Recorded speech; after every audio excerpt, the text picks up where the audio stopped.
And I want to bring in Republican Congressman Mike Lawler for more on this. Congressman, I know you represent New York's 17th District. That's one of the most Jewish in the country. You're also on the Foreign Affairs Committee, so I know it's a busy time for you. Thank you for coming on. Thanks for having me. While we're talking, we're looking at images of Gaza right now, plumes of smoke all across the skyline. What's your reaction seeing these images? Well, obviously, the attack on Israel the other day was devastating and shocking. And, I have hundreds of constituents that are currently in Israel. We are working with the State Department, with the embassy, with Israeli officials to try and get them out as expeditiously as possible. But there's no question, Hamas is a terrorist organization backed by Iran. And the United States needs to stand firmly with our ally Israel in rooting them out. And I think Congress and the administration needs to act quickly to advance legislation to provide further support and assistance to Israel, including more funding for the Iron Dome.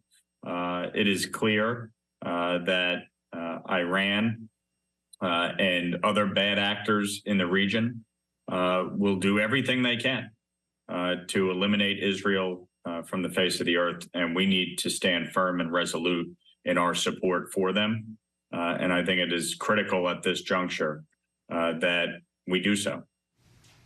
Now, Congressman, you said that you've been in contact with dozens of your constituents who are in Israel. What are they telling you?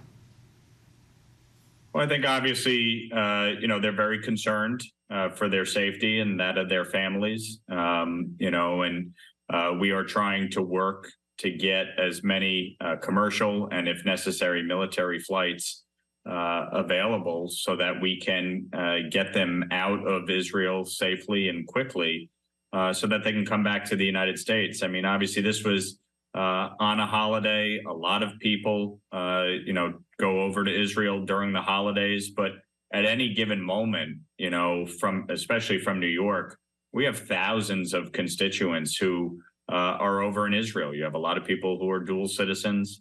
And so, we are always concerned when there's events happening in Israel that would jeopardize their safety, but especially here, where you saw a brutal massacre and thousands of Israeli citizens. And right now we're looking at, upwards of a dozen American citizens that were brutally murdered and injured. And so we're obviously trying to get a handle on the situation and help get our constituents home as quickly as possible. Now, this all happened as the U.S. was working on a normalization agreement between Saudi Arabia and Israel. So where do those talks stand now, and how do they factor into this conflict? The first piece of legislation that I passed through the House was to create a special envoy for the Abraham Accords with the express intent of getting Saudi Arabia to the table. I think, obviously, the administration has been having conversations and negotiations with the Saudis. One of the things that has been concerning to me and others has been the administration's insistence that Israel acquiesce in some respect to the Palestinians. And I think what you see here with Hamas and their actions and what they did on Saturday, obviously deeply disturbing and makes it very difficult, certainly in this moment, to advance forward with any normalization agreement. But I think that the unfortunate part here is that the Abraham Accords, frankly, were the most successful foreign policy initiative in decades to bring about peace and prosperity in the Middle East.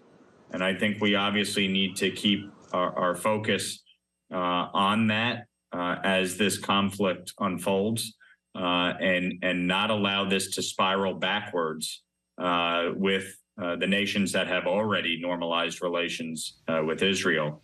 But this is Iran's plan, and I think people need to recognize that. They want to destabilize the Middle East. They want to divide Israel from Arab majority nations. They want to prevent a Israel-Saudi normalization agreement.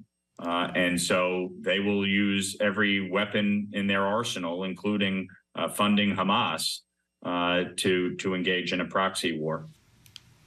Could the Saudis potentially help to de-escalate this war?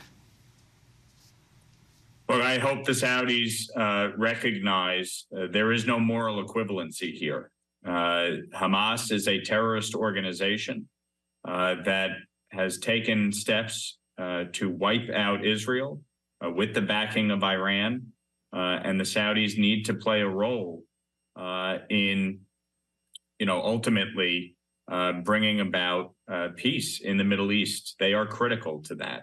But there is no moral equivalency here, and you either stand with Israel in this moment or you don't.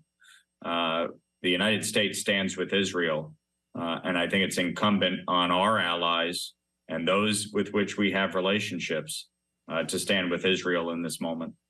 All right, New York Congressman Mike Lawler. Thank you, Congressman. Thank you. And we are also now hearing breaking news that the IDF says they have struck 130 targets in Gaza in just the last 3 hours. This, of course, comes after Israel declared war after an attack by Hamas over the weekend. Do stay with ABC News Live all day for complete coverage of that war.